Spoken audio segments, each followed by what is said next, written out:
Just in terms of context, I mean, the reason behind this latest move, is there any clear justification? It's a retaliation for a Friday attack on a rocket attack that hit a military base where American civilian contractor was killed.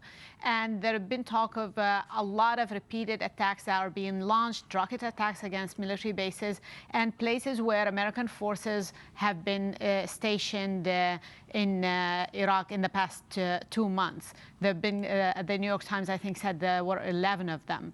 That's basically a retaliation from the U.S. Against directly involving Iranian proxies in Iraq. I mean, that's the key point, isn't it? Is that these are direct strikes on Iranian-backed proxies.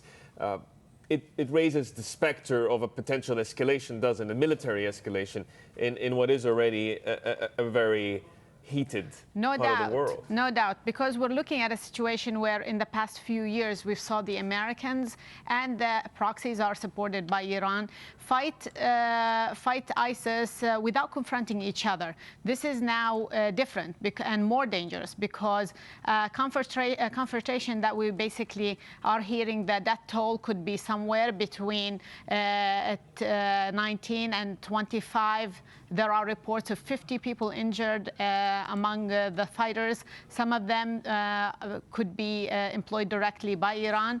That kind of marks an escalation in a region where we saw in the past few months an escalation in the Gulf. The attacks on the tankers and the downing of a U.S. unmanned drone all solicited no serious response from Trump. Yeah. So experts say that maybe led to a miscalculation on the Iranian side, expecting that the American side may not retaliate for the attack on Friday. Here's the issue, Zainab. We have a U.S. president who, over the last few months, or actually for the most of his tenure, said that he would like to disentangle himself from the region.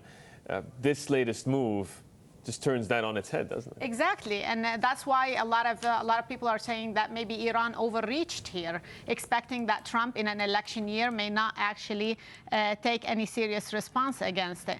The demonstrations and the protests that are happening in Iraq have provided Iran with a lot of freedom and its proxies of a lot of freedom of movement and operations, and the U.S. Is looking at that with worry because they see the Iranian clout is only growing there. Mm-hmm. So this response today kind of poses a question: what will be the response from the proxies? Will they tamp down the violence and the rocket attacks, or will they escalate? And you know, that will to be seen how it carries out into 2020.